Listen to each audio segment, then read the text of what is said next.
Welcome and thank you for joining us on the Instructor Podcast, where every week we're joined by experts and innovators, leaders and game changers, so we can hold a mirror up at the instructor industry and see where we can improve and raise our standards.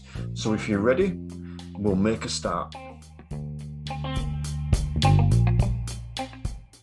So thank you for joining us today on the Instructor Podcast. It's great to have you along. I'm Terry Cook of TC Drive, and today we're going to be talking to Robin Bates. Now, Robin Bates runs Coaching for Geeks, and he's done all sorts of things throughout his life. You can always find him at Comic-Cons across the UK. He specialises in helping businesses and people grow their audience. But what he's actually come to talk to us about today is self-care, and how as instructors we can be doing more to look after ourselves and love ourselves a little bit more. So make sure if you're enjoying these podcasts, you hit subscribe or follow wherever you're listening so they drop into your feed every single Sunday. And as a special treat for the rest of this series, we'll be joined by someone from the DITC. Today it'll be Chris Benstead, and they'll be just giving us the latest news and the updates from within the industry. So make sure you stay to the end of the podcast to catch the latest updates from the DITC. So just to stop me waffling on anymore, let's make a start.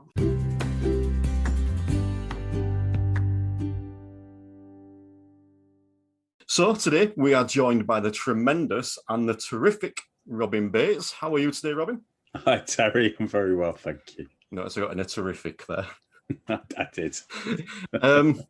So thank you for joining us today. And we're going to start off with the thing I ask everyone. And that's if you can tell me a little bit of your background and what you've done with your life and where you are now and what you're up to now. Oh, Lord, that's a long story. But what have I done with my life? I wasted half of it and then decided I needed to do something with it and ended up starting a business called Coaching for Geeks, which is life, love, business, confidence, whatever, all the things that I needed 10, 20 years ago, essentially.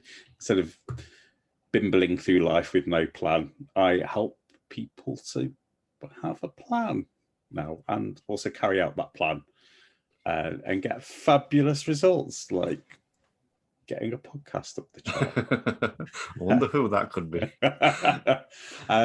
And my focus recently has changed a little bit.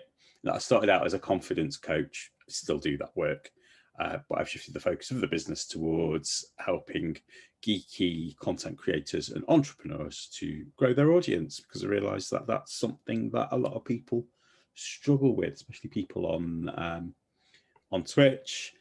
Podcast hosts. There's so many podcasts out there now. There's so many of them. How do you stand out? And that's what I'm helping people with. Helping people with the focus, helping people to network, and helping people to grow physically, mentally, emotionally, and make more money so that they can have more fun. So when you say that like you wasted the first half of your life, that's sort of where you're helping people now. The people that have almost feel like they've wasted a chunk of their life, you're helping them now step on and kick on. Yeah, not necessarily people who wasted, but people who are maybe a little bit stuck, a little bit lost, would like a little bit of support. Because I grew up with a Spectrum 48K, Amiga A500 plus Super Nintendo were my best friends. 3DO, someone had to have one, and that was me. And rather than developing solid social skills and confidence and self-belief, I got high and drunk. Instead, I looked for a different way to access those states, those ways of being. And it turns out that booze and cocaine, expensive and fleeting ways to access confidence and self-belief, because once that's out of your system, it's gone. Spent my student loan on a bag of weed and a Sega Dreamcast, and dropped out of university. So ended up working Asda as a Christmas temp. Nothing wrong with working retail at all. I'm not having a go at you if you do, but working as a temp in retail is not a career plan. and it's not going to give me the cash to live the life to which I have now become accustomed. So I bimbled away through life not having a plan, not developing my knowledge, skills, and experience in any meaningful way. I've worked in bars and I've worked at paintball sites and I've done things at events and festivals and all stuff which has shaped me into being who I am now, but none of it was really planned. And it was through a series of happy accidents that I ended up moving to London. And that was sort of the making of me, because I had to grow up fast. That I was on my own in the capital in a job that I didn't really know how to do, which happened over the course of a few jobs. And eventually I took what I thought was the most logical next step into quite a senior managerial position. And I was so out of my depth. Again, because I'd not developed the knowledge, skills, and experience to be in that position. It was just that I'd somehow become a bit of a charmer at interviews who knows how to put a really solid CV together. And I could have done the job if I'd have applied myself, but instead I wallowed in misery, went to Greg's twice a day, drank my feelings, and one day I found myself crying on the Northern Line, wondering where it had all gone wrong. I declared that was it. I was leaving London forever, and I would go and move to Devon and walk on the moors with a dog in the drizzle and stare at the crushing, very, very sort of Jane Austen, Poldarky, very melancholy and grey mists and drizzle and crashing waves, beard stroking, contemplative at times. And until friends went, why don't you do something with that coaching that you've been doing with your teams and us and all of those skills that you learn? Because one of my jobs, they couldn't afford to pay me more. They sent me on lots of training.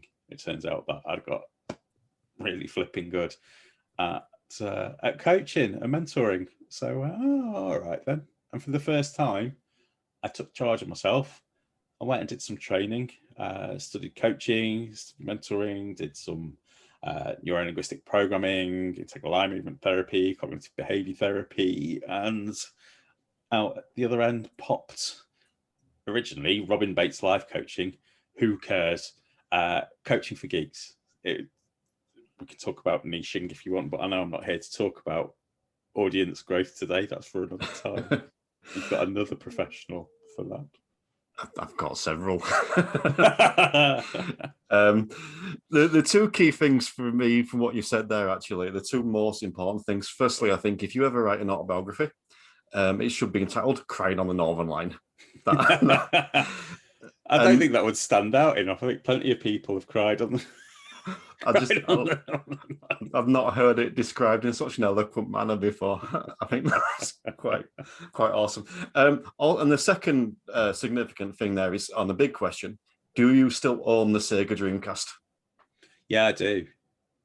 You do. I've got Samba D'Amigo, original Samba D'Amigo box with the plastic maracas, so you can Samba D'Amigo. I've got the fishing rods, so you can play Sega bass fishing with the fishing rod. I've got a big box of games. Yeah, still got the Dreamcast. I am just going to ask you just a little bit about Culture for Geeks, actually, because just while you were talking then, the big thing, because I'm obviously a member of Culture for Geeks, I'm trying to be an active member, and it's one of those few communities that I believe is actually a community. I really do feel that's what it is. So I was wondering if you could sort of A, tell us a little bit more about Culture for Geeks, but then B, I'm in a lot of groups and so-called communities for driving instructors as well. And I think that a lot of that is very divided. And this is something we're going to come on to in a minute. So I wondered if there's anything that, you could tell us a little bit about how you formed that community and potentially even stop it becoming fragmented, or whether that was actually done or just happened that way. I don't know exactly how it happened. I did a course, and part of it was a weekend course. We were told this is the big thing. Facebook groups are the big thing. We're all going to put our Facebook groups together now, and we're all going to reach out to 10 people who we want to be in our communities. And I thought it was all a little bit wanky. It wasn't really what I was there for, but I did it anyway. Sorry, I've paid to be here. I might as well get what I can from it. which is a great way to do any training. If you find yourself in a rubbish training, just look for what you can get from it. So we did, and it kind of lay unused for a year until when I should really do something with this. I still didn't really know what the difference was between groups and pages and Facebook being Facebook. And we had the website that was growing steadily, had a podcast that was growing pretty well. And then started inviting people. And for the longest time, it was just me almost shouting into the void, but did it every day, put a post up every day, put a question up every day, put something for people to read or do or get involved with every day. And it wasn't really until I got fairly big on Twitter that the group grew. And I think it was my pinned post at the time that cultivated the right sort of people, which I can't even remember what it was now, but it was a bit of something about being weird, being unusual, being different, not fitting in. But that doesn't matter when you're a geek, because you've already got a community of people where you belong. I can't remember. It's the kind of thing that Simon Pegg would say, or that one that was, oh, this is terrible. Saturday night, my mind's gone blank. Captain Jack, what's his name? Something that he would say. Johnny Depp. No, Captain is not. What's his name? Jack Harkness from Doctor Who. I'm not a Doctor Who fan, oddly enough. Yeah, it's something that he would say anyway, something like that, and that just seemed to attract people. And this was back in the days of automatic messages on Twitter and growth hacking and all sorts. And I did a lot of appearances at Comic-Cons and other events, and that's how I got people in.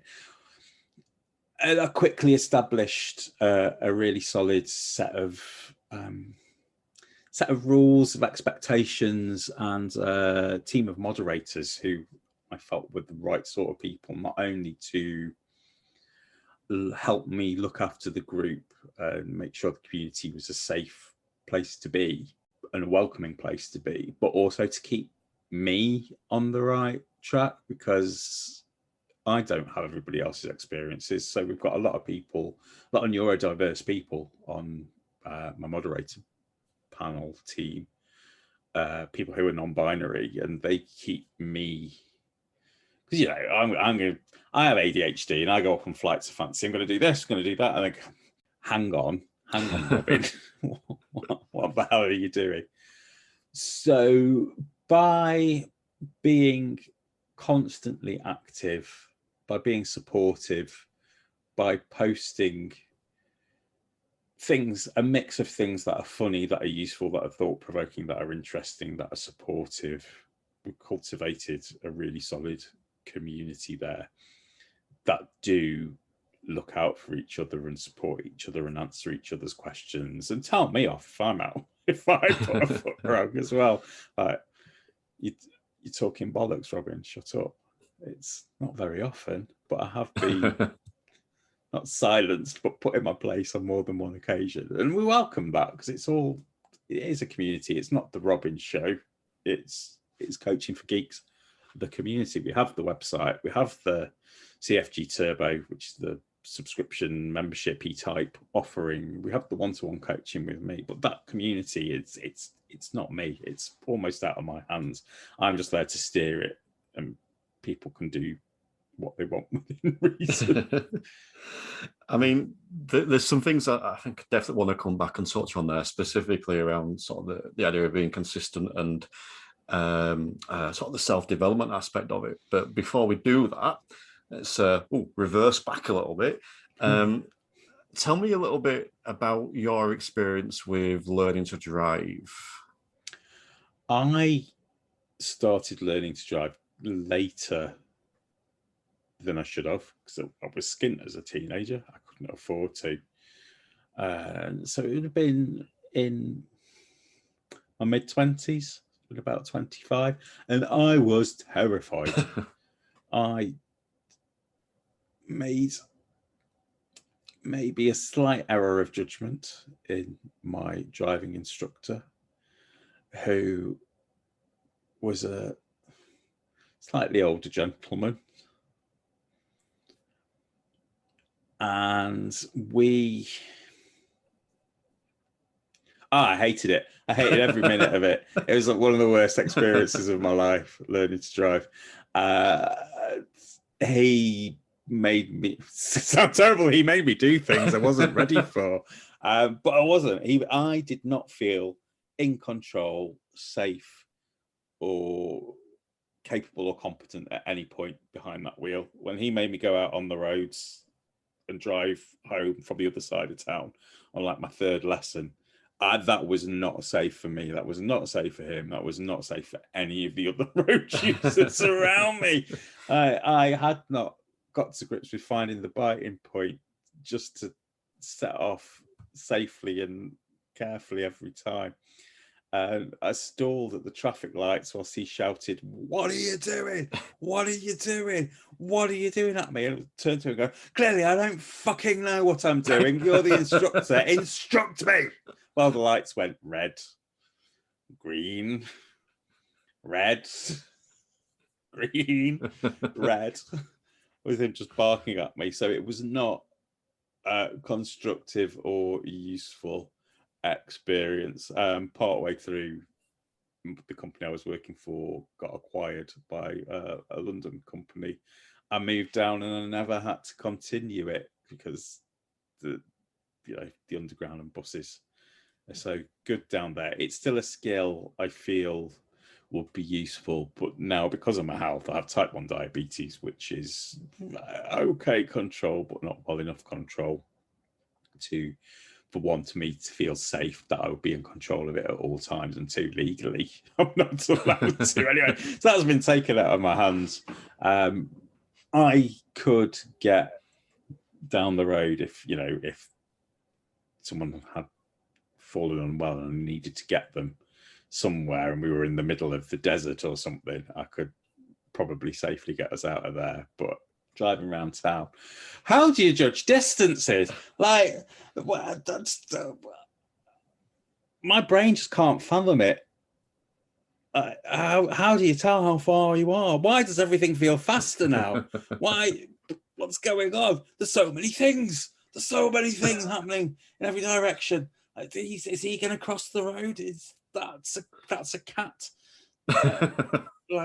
Oh no, road, folks. Terrifying, awful. I hate it. I both envy and fear anyone who can drive. It's just so put me behind the Ridge Racer, Sega Rally. Yeah, but for real, no. I cannot control this machine of death. Thank you for joining us on the Instructor podcast today, do you know what? There's some fascinating stuff you said there, actually. Just before I move on to that, how was that, or has that at all shaped your opinion of the driving instructor industry? Has that changed? Is that your overriding feeling of it, or have you just not got an opinion? If I hadn't met you, I would have assumed that that's what driving instructors were as a type. There was some old, back in when I was a lad, Fist of Fun. It's a comedy show where they mocked driving instructors rolling around on their beds of money, laughing at their students, going, "Ha ha ha! You can't even drive!" at them. That's probably not what I really expected. I should have met more driving instructors rather than taking a recommendation from somebody that worked for them.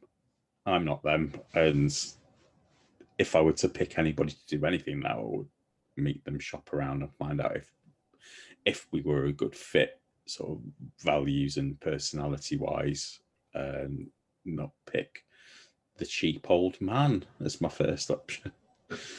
But I think as a whole, I mean, you've got to be skilled, right? You've got to be able to work with people of all kinds and remain calm. That's somebody new to such a complex task under your watch. So I have a lot of respect for people who are able to teach something like that, because there's so many things could go wrong. Yeah, I think it's one thing I'm learning as I do more of these podcasts is that I'm very introverted and I'm very much just thinking our industry is different to every other industry. But the more I talk to people, the more I'm realizing every industry is very, very similar. There's good and bad in every industry, but I'm obviously specifically talking about the instructors now. And I think that there's three types with what regards to what we're talking about. You've got the type A, which is the phenomenal instructors leading by example. They're using client-based learning. They're adapting new techniques around coaching and social media and thinking outside the box. You've got category C, which is, your instructor that you had, the one that's got the old style mindset, that's unwilling to change, it refuses to change, and stubborn and shouty and impatient, and makes people drive home on their first lesson, like my instructor did after I specifically asked him not to, because even though they physically can't force you, they are in that position of power, because you don't know what you're doing, in a sense. And I think this podcast is aimed at the middle group, the ones that want to change but maybe don't know how, or the ones that want to develop or don't even know they need to change or develop. And that's what this podcast is for. So I just felt like when you were talking then about that, there is still that within our industry. And I want the middle group to push up, and so we can outnumber that within the industry. And that kind of brings in a little bit to what the big thing I got you to talk on today, which was sort of self-care and self-love and mental health, that side of it. Because as I'm talking to you now, we're just coming out of lockdown as instructors. This is our first week back. And I know that everyone's been hit by lockdowns and COVID, but I do feel like as a profession, we've been hit pretty hard. We're not been a lot of work. We're all self-employed. Not everyone's been working 3 years, so the grants they get from the government aren't great. The grants that the council have been given out have been sporadic, because not every council's given them. Some have, some haven't. So I do think we've been hit quite hard. So I think it's a really key topic at the minute, self-care, because there have been suicides, again, everywhere, but within the industry, there are people that have changed jobs, there are people that have gone bankrupt. So that's kind of what I brought you on to talk about today, again, because that's something you've helped me with a lot. And I think the first thing I want to touch on, again, you've helped me with this, is failure and the fear of failure. And this is quite a long-winded question, so I apologize, but I think there's two things going on with instructors, because we have to take tests to be an instructor, and we have to take tests to stay as an instructor. And if we fail those tests, we've lost our career. So, there's a big fear of failure there. But then on the flip side, we're taking students who have that same fear of failure, so we're dealing with them. So if I was to ask you for some suggestions on dealing with failure and reframing that, how would you respond to that? Yeah, failure is one of those interesting things that it's so drummed into us as a kid that failure is bad and needs to be avoided at all costs throughout school. Don't fail your exams. Don't fail. You've got to succeed. You've got to succeed. You've got to succeed. Well, what happens if you do fail? It's the best way of learning. If we use video games as an analogy here, if you die in a video game, you learn how not to die at that point in the video game. You have to try something different. You have to try something new. So if you've ever played Super Mario Brothers, that first Goomba, that little brown owl mushroom looking thing, if you run into it, Mario will die. So you learn that you have to jump over it. But there's also a conveniently placed block for you to bounce your head off. And you also learn that if you accidentally headbutt that, you'll land on that Goomba and you can squash it. If you mistime it, you'll land it at a funny angle and it'll kill you. So there's lots of ways to learn right away what to do and what not to do. It's the same with life and failure. If you fail an exam, well, that probably means that you weren't ready to pass that exam, or you were having a bad day, or you haven't done your preparation, or you've forgotten something important. That would be the same for people taking their driving test, the driving exam, or their theory test. If you don't pass your theory test, that's because you've not been able to remember and recall these really important facts that you really need to know about driving in order to be a safe driver. That's ultimately what it's about. This is what I've learned from you a lot, Terry, that it's not just about passing your test, it's about becoming a safe driver. Like my sister, it took her 3 goes to pass her driving test, and that made her a really safe driver. She will freely admit that she wasn't ready. She wasn't ready to pass, and she needed more lessons, more time on the road, more time with an instructor to guide her, teach her, coach her to get her to that point. So if you fail your test, it doesn't mean that you're never going to be successful. And you can have a bad day. Something could be off. Maybe you learned that actually I need to have a better bedtime routine so that I get a good night's sleep beforehand, so I'm not on edge. Maybe I shouldn't have 4 cans of Monster because that makes me jittery and I forget to look in the mirror. There's lots of learning to get from failure. Go out and fail at something tomorrow if you're listening to this. Not if you're a brain surgeon. Not if you're doing something really. Don't fail at crossing the road. But playing games is a great way to get good at failing. And people don't realise that until you point it out to them. That, right, you keep doing this level until you get it. You keep doing this stealth section until you don't get seen immediately and the game ends immediately. Curse you, stealth section. We weren't expecting you in this action game.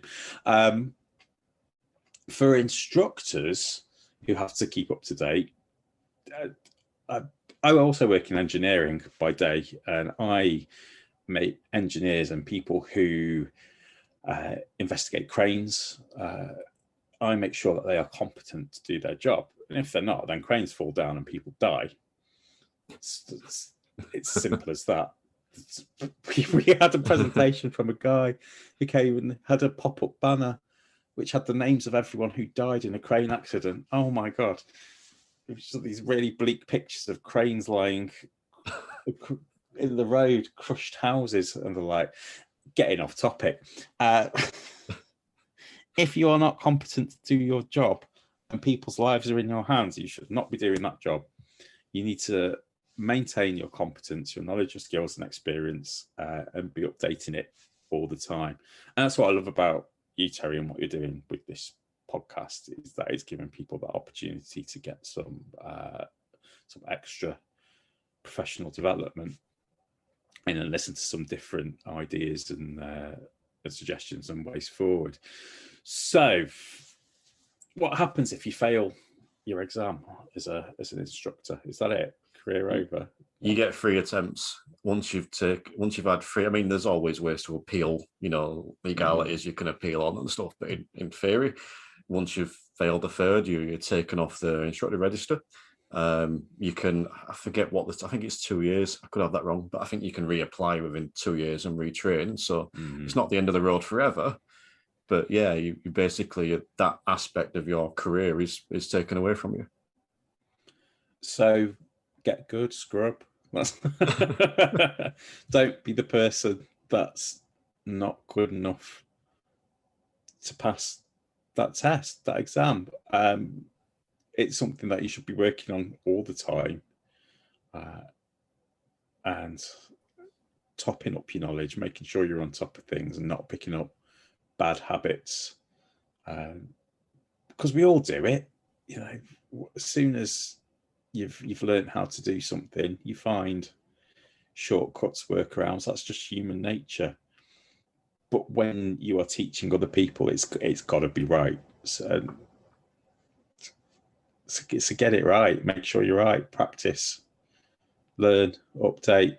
And if you're not in a position where you are capable of passing, figure out why, what's going on behind the scenes, what's going on up here in the old noggin that's stopping you from reaching those levels.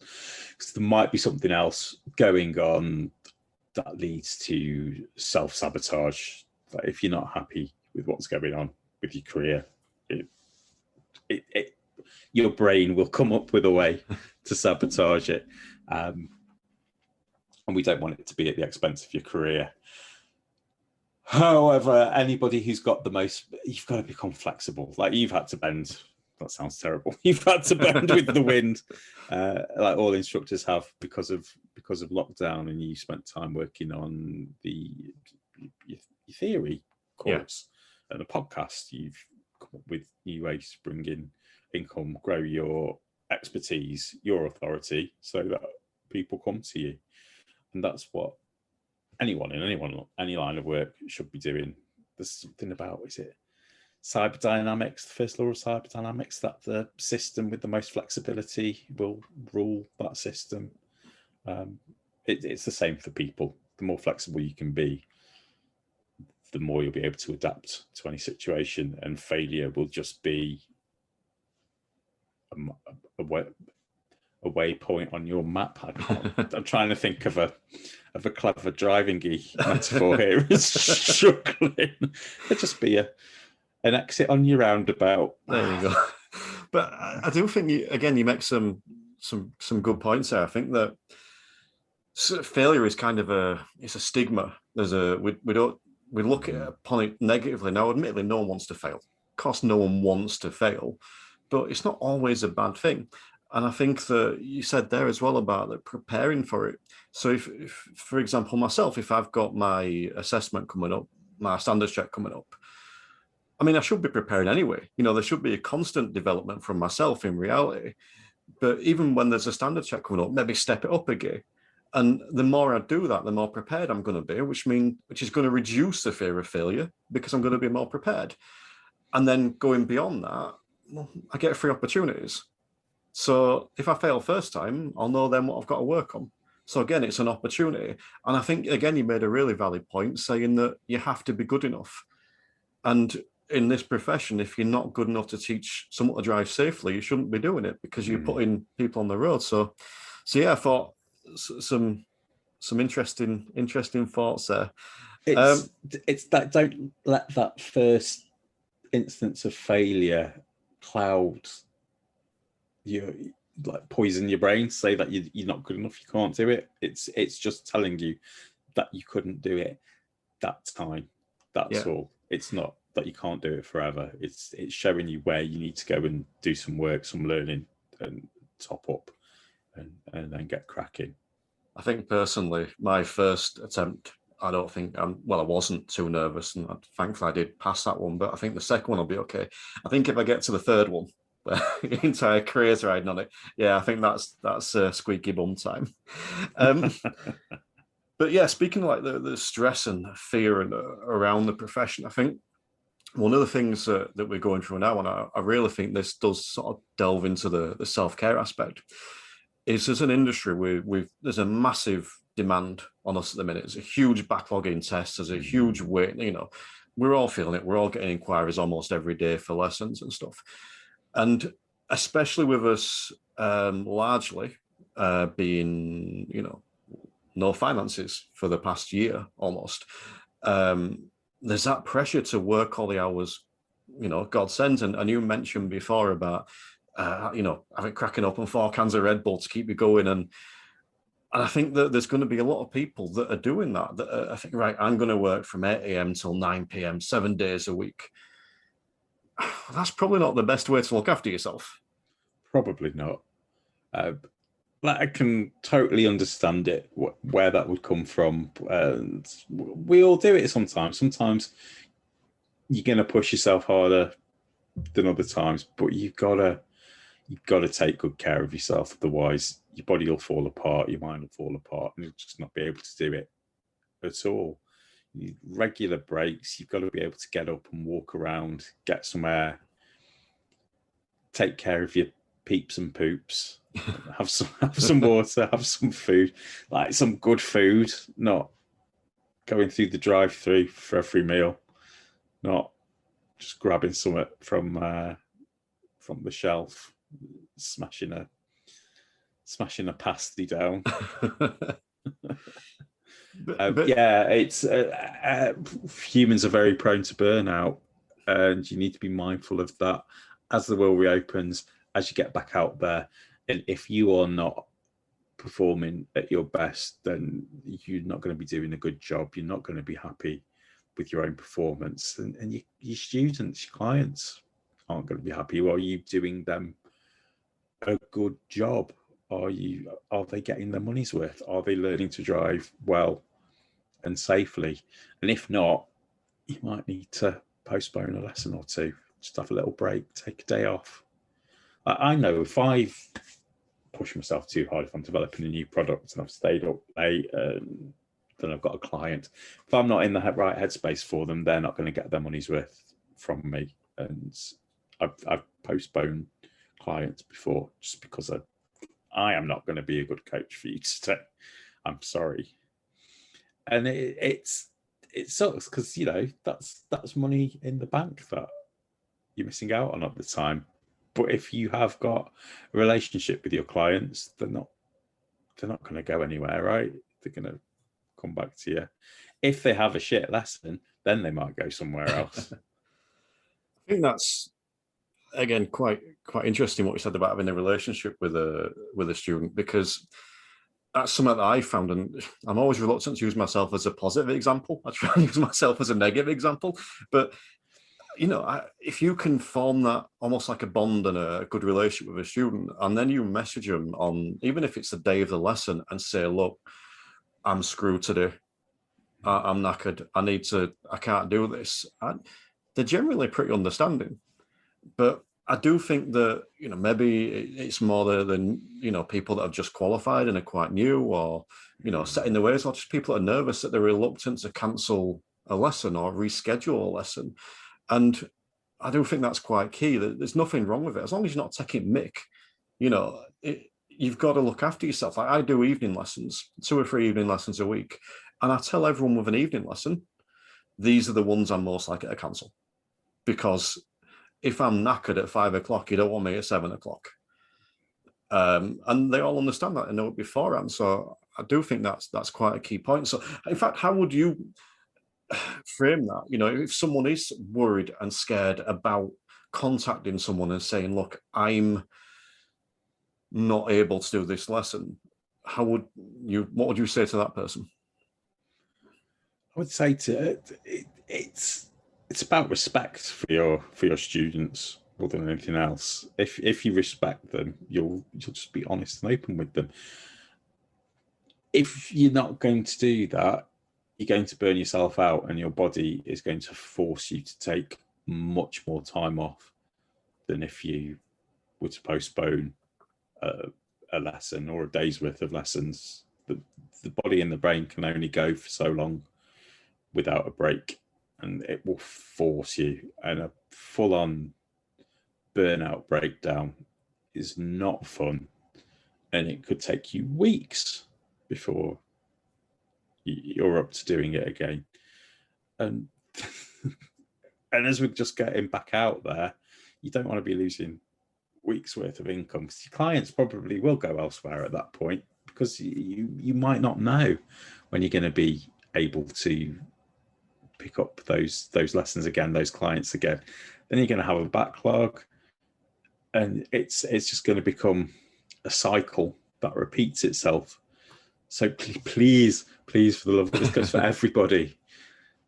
Take a day off if you need it, please. If you're feeling fatigued, if your focus is shot, if you're not sleeping, these are all good signs that you might need a day off.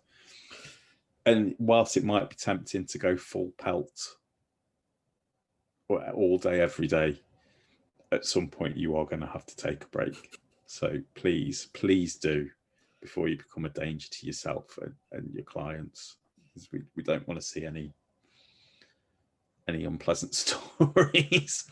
I I do notice as you were saying that you were really staring at me. It's like, yes, point taken, Robin. But when we've got that day off, now I suppose this is applicable to everyone, not just the driving instructors. And I know everyone's different, but what would you suggest for people to actually unwind? You know, to on a you get that one day off a week. What would you suggest? Whatever works for you. Everybody's different. For me, it's walking and video games. For other people, reading. I would suggest getting out, getting a bit of exercise, getting a bit of air, getting some vitamin D, some sun on your skin during the summer, because we're all chronically lacking in vitamin D in the UK. If you can't make your own, store-bought is fine. It's quite cheap. So I recommend everyone take some vitamin D. It's really good for you. It's whatever chills you, whatever you enjoy, whatever calms you. If you want to go to the movies, go to the movies. If you love to shop, go shopping. If you're someone who's energized by time around people, go and do something with people. If you're an introvert, you prefer time alone, enjoy that time alone. Take a bath, go to the gym, stick your head in VR and shoot some space pirates, whatever does it for you. I am not the king of self-care in this respect, in that I am rubbish for taking days off myself, and I have to be reminded. So we could tell them, Terry, that I'm sat here in my dressing gown now because I've had quite a chill day today. As I'm chatting with you. But have a lie down, have a nice cup of tea, try new biscuits, like get some fancy jerky and try it. A little bit of what you fancy does you good. I mean, there's a hell of a lot of suggestions there, but what I will say, were you saying that about you not being necessarily taking your own advice, is that's one of the things that first, attracted me to you, is that you would talk about that and you're open about that. You know, you're open saying, yeah, I've done this and this was shit. This is this, don't do this. What you should do is this, don't do what I did here. And I always liked that. And again, I used the example before. For me, I don't want to share my positive stuff. I want to share my negative stuff. People can learn from other people's mistakes. And I think that's key as well. You know, but I do just want to touch back on, because like I said, you gave a lot of examples of what people could do there, and this is something you've helped me with. If people are unsure what they enjoy, you know, like for me, for years, I've just pottered, not knowing what I actually enjoy. And it was through working with you that you brought this podcasting and you brought other bits out in me. What suggestions, if any, would you have for anyone that was sat at home on a day or twiddling their thumbs thinking, I just want to work? You know, how can they find their other passion? Try things. Honestly, the best way is to try stuff out. If you've got an inkling that you want to do a podcast, have a go, record one. If you want to try basket weave and get yourself a cheap set, I would say don't spend a lot of money initially on a new hobby or project. Like I work with a lot of podcasters and streamers, and they instantly want to buy the best kit and the best lighting rigs and stream decks and hundreds of pounds on microphones. And the amount of people you see do that and then go, oh, actually, I don't like it. And then they're left with all this gear that has cost them a fortune. Just try stuff out. There's so many sample classes and lessons and YouTube videos and podcasts you can listen to that can give you a bit of a flavour of something. With world reopening, meetup.com is great for finding like-minded people to go and hang out with, whether you want to go and talk about Battlestar Galactica or go on a pub crawl or play some games or learn about languages. There's so much out there. I've got friends who've, in their spare time, they've done something which has almost furthered their personal development, but they've done it as something to relax, to enjoy. I've got friends who do dancing. I've got friends who do, they've learned sign language. I've got, just try stuff out. You don't have to stick with it. And if you class that as a fail, that's a win as well. Hooray! I have failed to find the thing that I enjoy. Never mind, try something else. Yeah, because you can then tick that off your list. Yeah. Try not to do things that are sort of self-destructive and unhealthy, like crying on the Northern Line.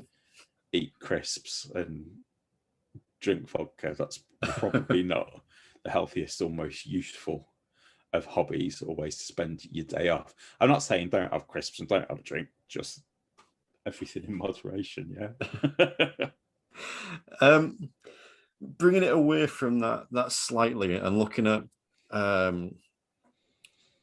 instructors with their customers, with the students, the learners. Again, one of the things that I've struggled with, I know other people struggle with, and it's even harder now, is saying no. So you get the customer that maybe moves a little bit further away but still wants lessons, or you get someone like, now, oh, can you help me with my test? I've got it booked in for 12th of May, and my instructor can't take me or whatever. I do find it hard to say no, and I'm sure that there's lots of other people as well. What advice would you give me and others for saying no to people? Yeah, it's hard. You don't want to turn down the business, especially now, right? It's hard to say no to your living. But again, it comes back to that burnout. If you can fit them in, if you've got the time and the capacity and you want to, then do it. But you've got to say no at some point. Otherwise, people will take the mick, will walk all over you, will take what you've got and run. You're not going to lose all of your clients by saying no to one. If one person comes to you, can you fit me in? Like you say, I've got my lesson coming up. So my test coming up. Can you fit me in? Well, would you want to take someone on at that point anyway? Should they be with their instructor who they've been with the whole time? What's going on here? What's going on here, Terry? How's this come around? It's self-care. You've got to look after yourself first. If you don't look after yourself first, you're not going to be able to look after your clients, your students, your learners who are putting their trust and their money and their safety in your hands. If it's safe for you to do so, take on an extra lesson here and there, but don't damage yourself. Don't damage yourself, because it comes back to you'll burn yourself out and you won't be able to do anything, and you'll just be lying on your bed watching TV. And after the last however many months it's been, I think we're all a little bit over that. I think that's key as well. It's that when you, for example, finish work, we need to be able to switch off. Mm-hmm. We don't want to go into a comatose state. It needs to be come home and then do something else that you enjoy. That could be sitting there watching TV. It's that we enjoy, but we don't want to do it because we haven't got the energy to do anything else. I think that's quite key as well.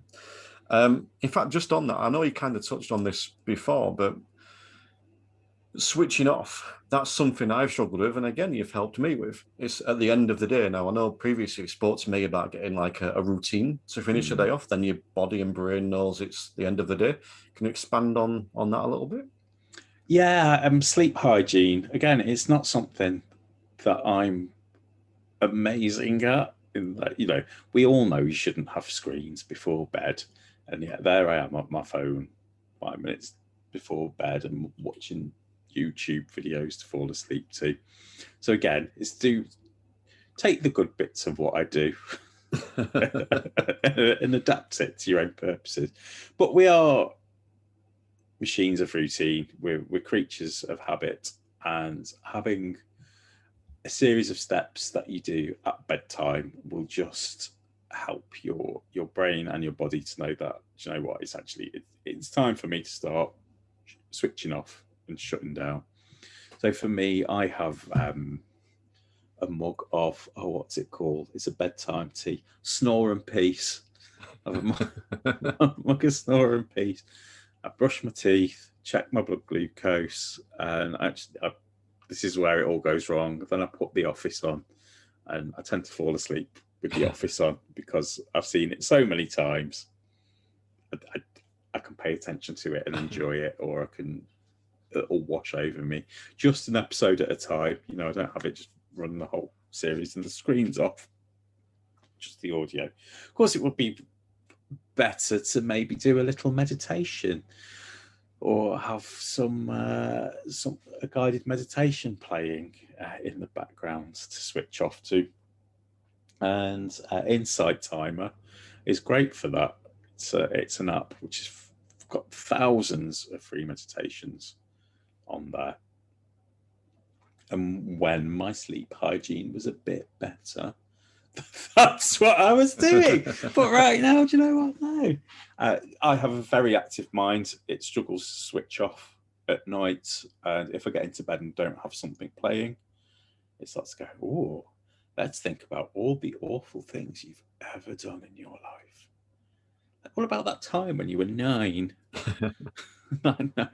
No, brain. What about that meeting that's coming up? Oh, you're not ready for that. Like, brain, shush. And the more you argue with it, the more it wants to play. So, yeah, bit of music, guided meditation. Brain.fm has some good sleep routines on it as well. But having a routine, a series of steps that you can do every night, even if it involves taking your contacts out or doing your lateral flow test. But do it in the same order every night. It's not going to bed in immediately.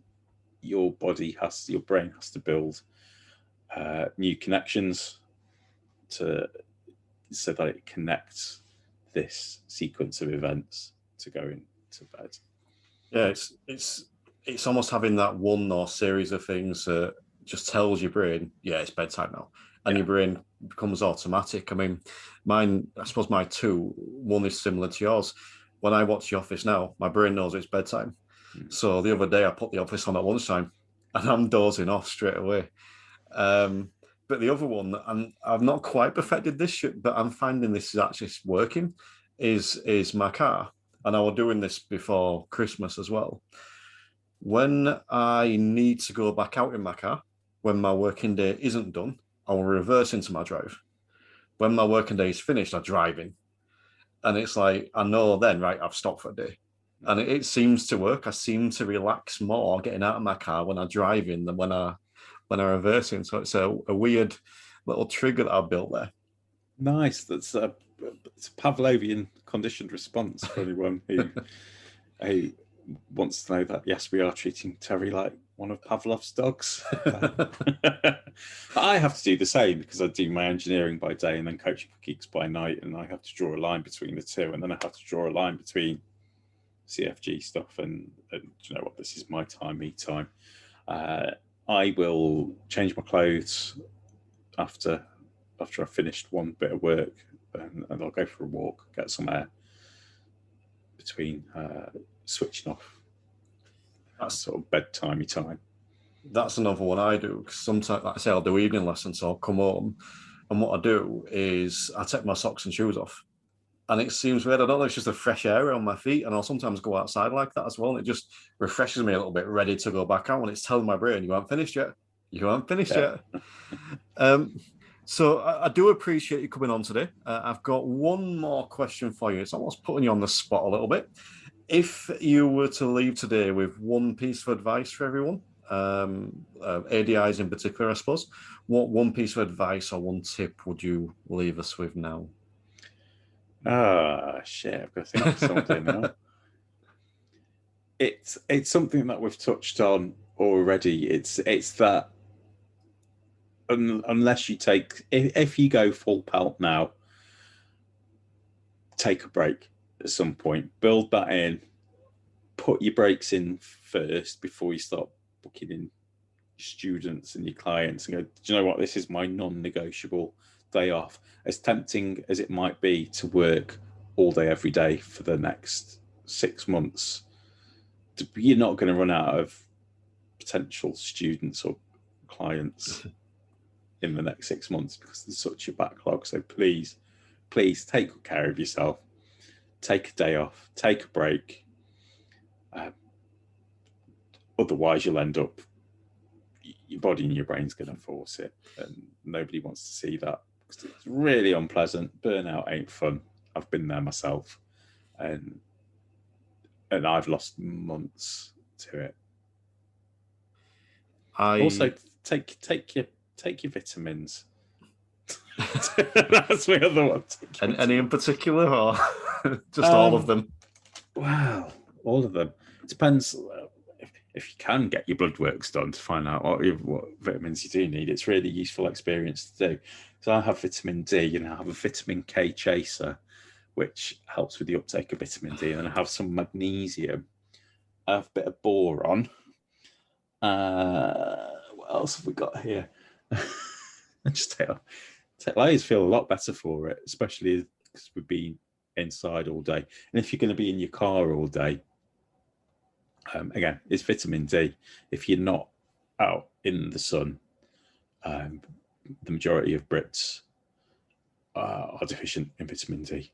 So just take a little snifter of D, and you'll be right as rain. I think take a sniff of D. I think that the taking break thing, I would wholeheartedly endorse that for anyone listening. It's something that as we record this, I've only been back a week, but it's something I've scheduled into my diary, especially in between lessons. I mean, there are some days in my diary where I refuse to do more than 3 lessons now. And what I've done is I put, and again, as I say this, I can hear the ADI screaming at me as I say it, where I put 1.5 hours in between my lessons. And it's the best thing I've ever done. I've had the best week ever this week. It's like I'm going for walks. I've meditated now. I read in between lessons. And yes, I'm out of the house longer, but I'm actually enjoying my time. And it's making me enjoy the lessons more. So it's not just about taking the break through the day. I mean, look, like you said, everyone's different. So some people might find it easier to go bang, bang, bang, done, and then go home and relax. But I think the key thing there is that relax, switch off, do something rather than just go home and go comatose. So yes, I would wholeheartedly agree with your tip on both vitamins and taking a break. What would your top tip be, Terry? Terry's top tips. Right now, my biggest tip that I am screaming from the rooftops on everything that I do is to experiment a little bit. I think that we Ooh la la. Yes. I think that we're in very privileged position. We've been, as an industry, we've been hit hard. We really have. And again, I know lots of other people have as well, but we've been hit hard. But now we've got this wonderful opportunity where there's just a massive demand, and we're not going to run out of customers.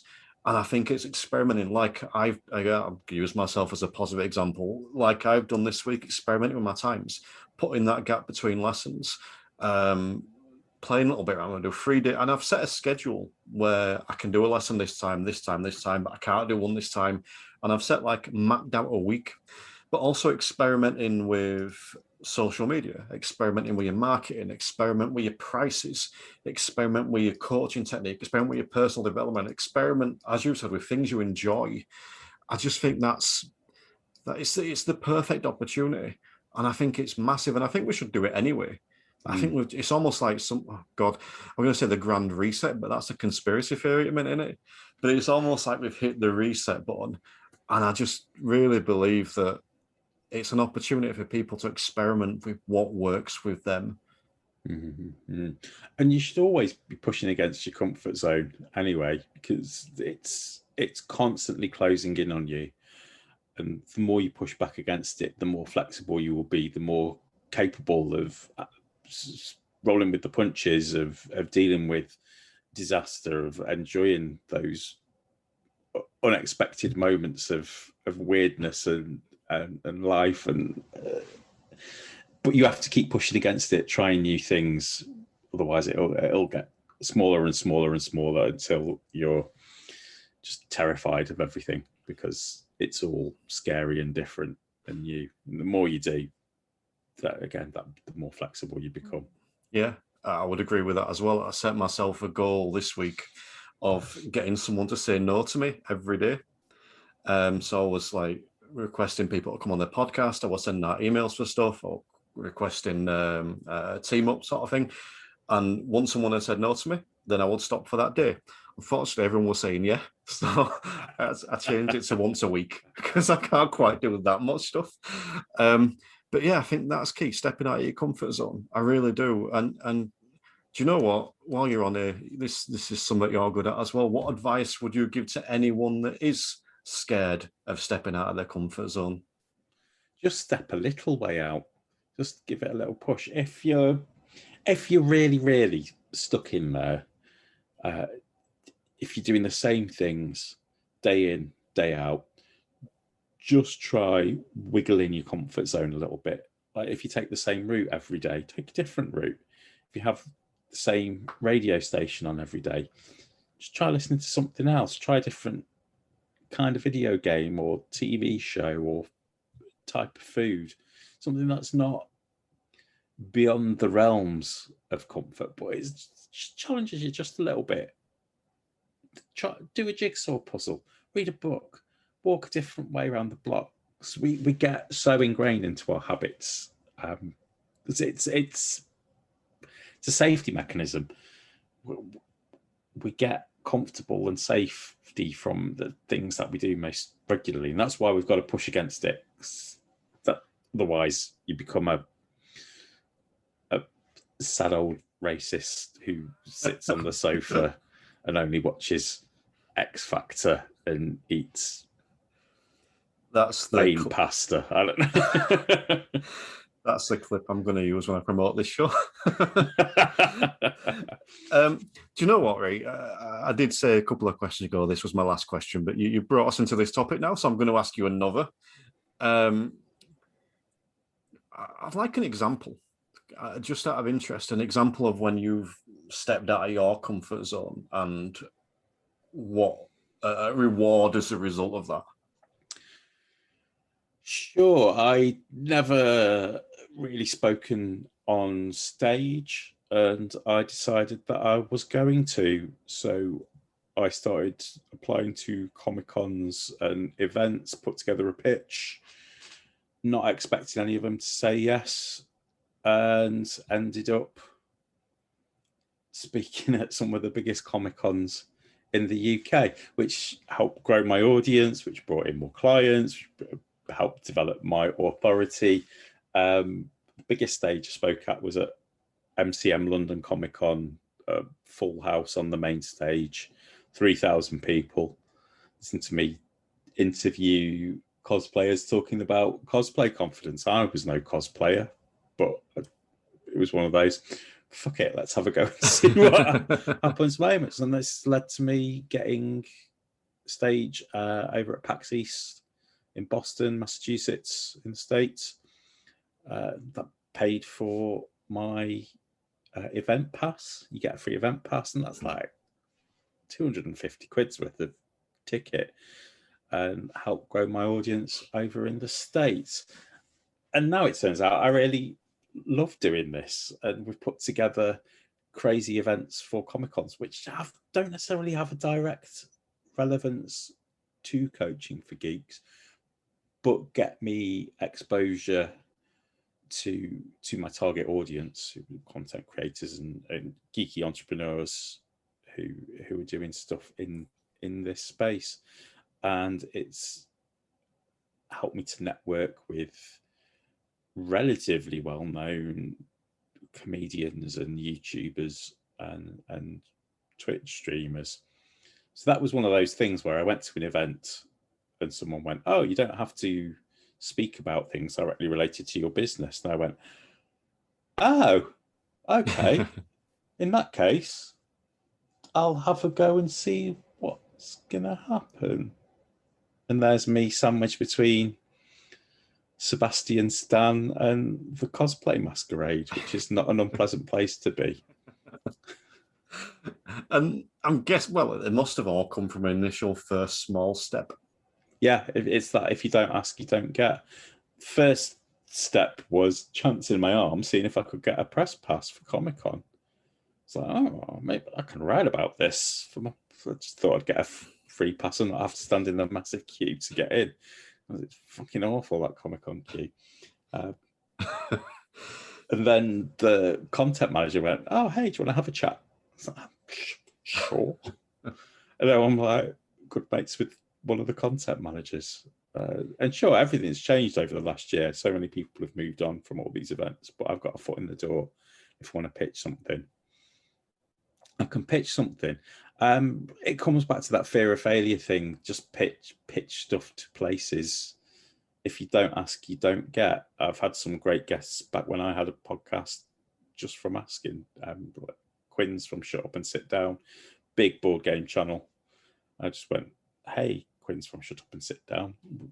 Would you come and talk to my audience about board games that aren't shit for Christmas, that aren't Monopoly? And it's like, sure. Speaking of great guests, you've been a great guest today, Robin. Thank you very much, Terry. It's been a pleasure. Fully appreciate you coming on. Some wonderful knowledge bombs and insights there. Where can people find you? I'll obviously put the links in the show notes, but where can people find you and get more Robin and CFG goodness? Well, first of all, they should go and check the show notes because all the links will be there. But coachingforgeeks.com is my site. If you would like to join the amazing Facebook community where you'll find Terry himself, part of our terrific community. Yes. coachingforgeeks.com/Facebook will take you in. You can find me on Twitter and Twitch and Instagram, but I'm most active on Facebook. Just type Coaching for Geeks into anything that will take words, a browser preferably. The typewriter won't help. It'll be live, so you won't be able to join it by the time this podcast is released, but it may well be coming again. So there's also Turbo, which is the paid subscription service to come into you and get all your goodness and more goodness and courses and community and amazing stuff like that, which people can join further down the line potentially. Indeed, it's a monthly service, so you can come and join for 1 month, join for 6. We give you daily accountability prompts, group coaching and goal setting, and access to our entire back catalogue of training, which includes achievement unlocked, how to achieve anything, how to find out your purpose, the ultimate nerd formula, which covers networking, emotions and mindset, relationships, and daily health for that awkward D shoved in the end because we couldn't make the acronym work, and all of the panels and guest experts that we've had in Coaching for Geeks as well. Would love to have you along. If there's something you want to work on for a month or longer and you want some focus, you want some accountability, you can't do better than CFG Turbo. Awesome. Well, as I said, thank you for joining us today. It's been super having you on. So thank you for giving us your time. Thank you very much, Terry. It's been a joy.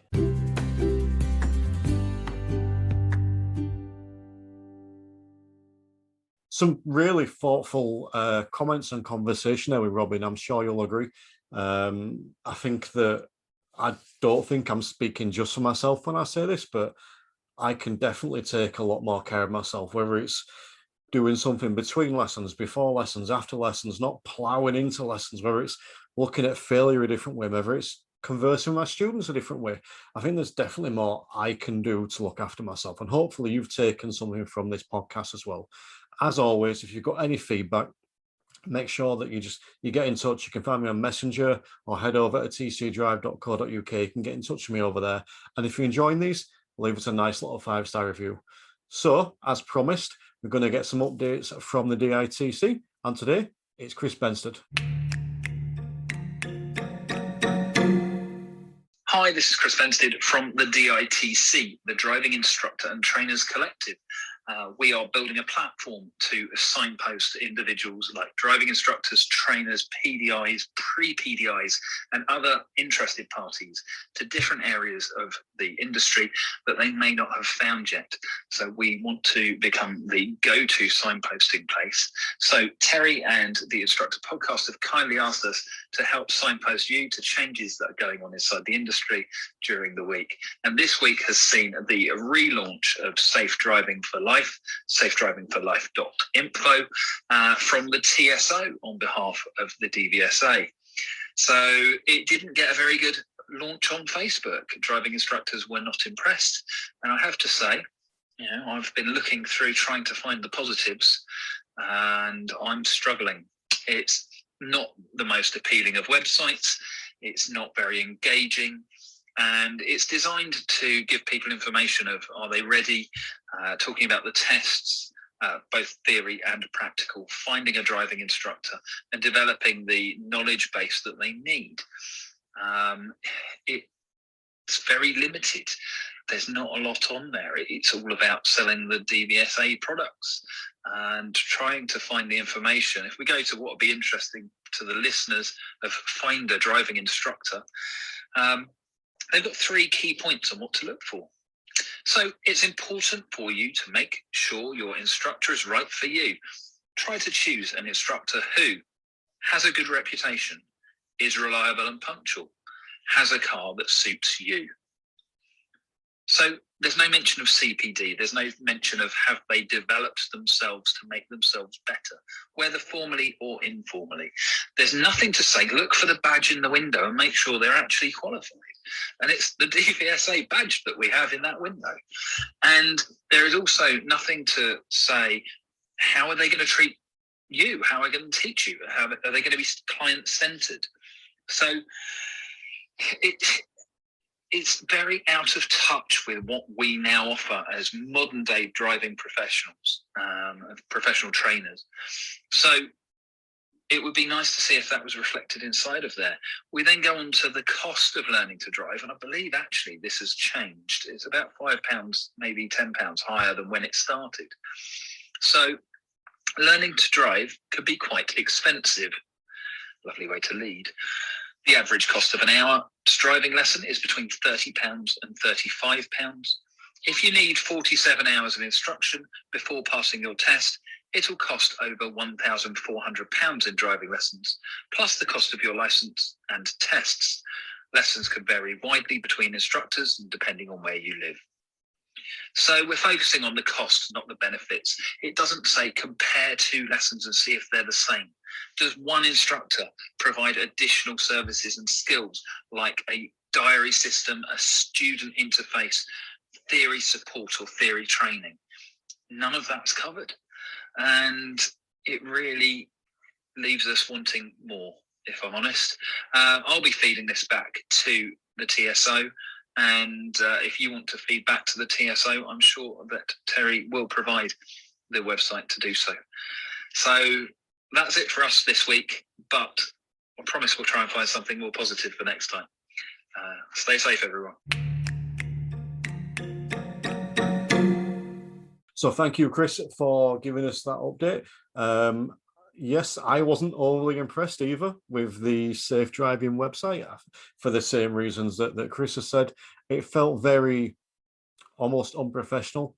It felt like it was quite demeaning to our industry, to me. It wasn't almost bigging us up, and I think that it could well have been, and it's an opportunity to big up instructors, but also tell you what to watch out for and tell you what to look for. And I just felt it was a little bit on the belittling side. If you check the show notes, there will be the email address there for you to get in touch and provide feedback to those there. So as I said before, thank you for listening today. Hope you've enjoyed it. Make sure you get in touch with any feedback. Remember, stay safe. So thank you for listening today. If you've enjoyed this podcast, make sure you click subscribe wherever you're listening so that the next one will drop straight into your podcast feed. If you want to get in touch with the show, head over to tcdrive.co.uk. You can get in touch with me by any method over there. And remember, let's just keep raising standards and stay safe.